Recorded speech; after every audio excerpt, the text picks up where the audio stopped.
Okay, let's get this show on the road. We thought it might be a fun idea or an interesting idea to take questions from your audience and have you do what you do best and try to help some people if they need help. And maybe the questions will be applicable to a lot of people. So I think it should be fun. We're going to give this a shot. I hope you guys enjoy it. I'm Mikhaila, by the way, if people don't know who I am. That would be, she's my daughter.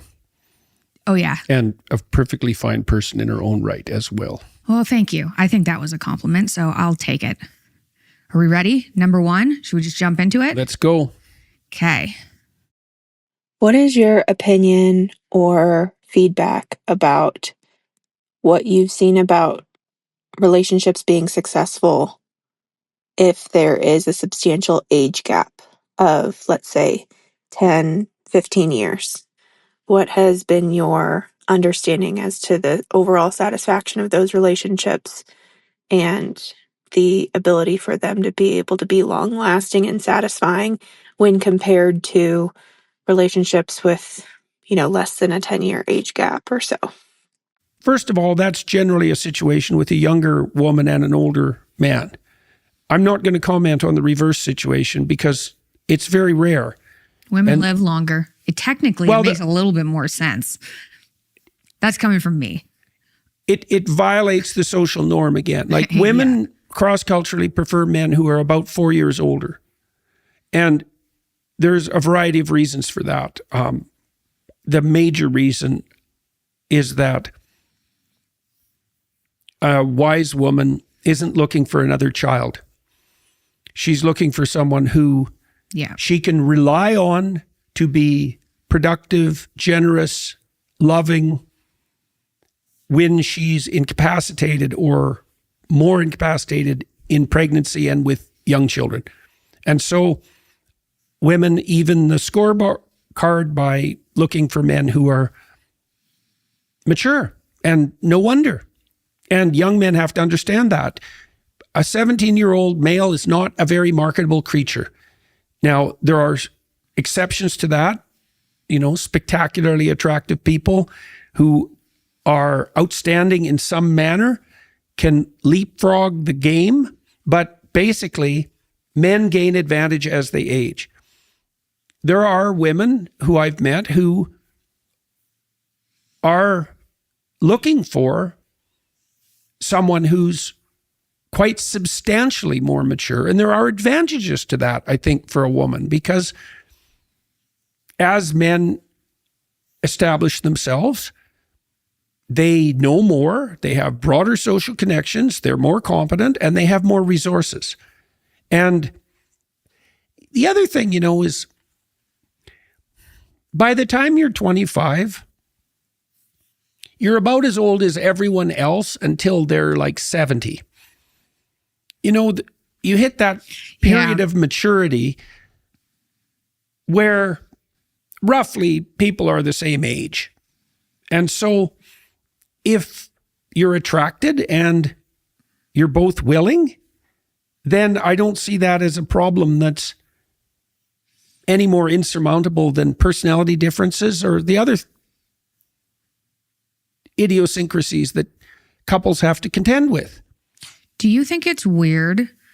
So I think the difference between, say, 30-year-old woman or 25-year-old woman and 40 or 45-year-old man, that makes more, or if you go up, that kind of makes sense. Do you think it's weird when we see like 35-year-old men who refuse to date anybody who's above the age of 22? I don't know if there are experiments of this sort, but they'd be easy enough to run.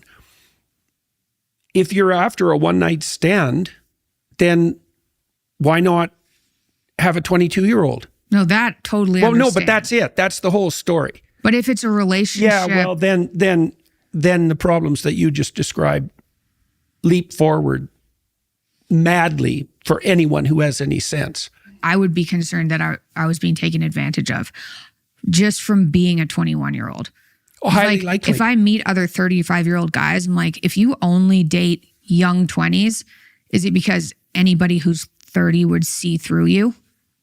Oh, sure. Yeah. But yeah, once definitely. you get above like 25, I don't think it makes that much of a difference. Yeah, well, the predatory tilt. Look, Mick, we know the personality characteristics of men who tilt towards one-night stands. That's already been delineated. They tilt in the dark tetrad direction. And so the 35-year-old men who won't date anyone who's over 23, they're not dating. They're looking for sex with no strings attached. And if there was such a thing as sex with no strings attached, then hey, have at her. But the problem is that that never happens. I think the argument that they use is, oh, those are women's most fertile years. But you don't see the people doing that getting married and having babies. They're actually more into polyamory, if anything. Yeah. Well, there is a relationship between youth and casual sexual attractiveness, the same way there is between maybe overuse of makeup and casual sexual attractiveness. Like, if you're shallow, I'm not exactly saying that attraction to youth and beauty is shallow, but, there are 15, 16-year-old models. They're not uncommon at all. Yeah. They're usually quite made up. And that makeup gives them a sexual patina.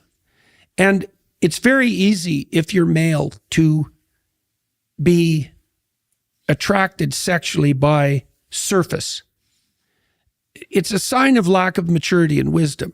And I'm not trying to make a case against beauty, but there are plenty of beautiful women who are 30. There are plenty of beautiful women who are 50. It gets harder as you get older to maintain that. Your mother has done that extraordinarily well. They're not seeing the whole person. Yeah. And that's convenient if what you want to do is have responsibility-free sex. But there's no such thing as responsibility-free sex. That's a complete lie. And so then it's immature. And so those men are immature. It's as simple as that. They're immature. And they're not having a relationship. They're not tying themselves together with someone for the long run. And that cripples them, because life is very hard. It's not something you should undertake alone. You will become, you can't be sane alone. I think with regards to the age difference, maybe the one thing you want to ask if you're a young woman with an older man is, are you looking for a father? But then, if you didn't have a father and you're a very young woman, like, maybe you need that more mature guidance. Mm-hmm. Maybe that's valuable to you. Why wouldn't it be? I think as long as you avoid the psychopathic types that are just after naivety, then you're all kind of the same age after a certain point anyway, so it probably doesn't matter. And maybe there are some benefits even, depending on the person. That's a perfectly reasonable summation. Dear Dr. Peterson, largely thanks to discovering your lectures as I was going through a very rough patch in 2017, I am now a former truck driver turned part-time security guard and full-time law student. You helped me rediscover meaning, culture, and rekindle the flame that drove me, and I am forever grateful to you. I am, however, less and less optimistic about the future of Western civilization, as it seems that a lot of what gave it meaning is evaporating in front of our eyes, particularly with wokeness working ever so hard to divide us all. It seems to me unwise to reproduce things being this uncertain. Do you have any words to rekindle my faith that we are still in fact able to create a world that is suitable for children to inherit? Your story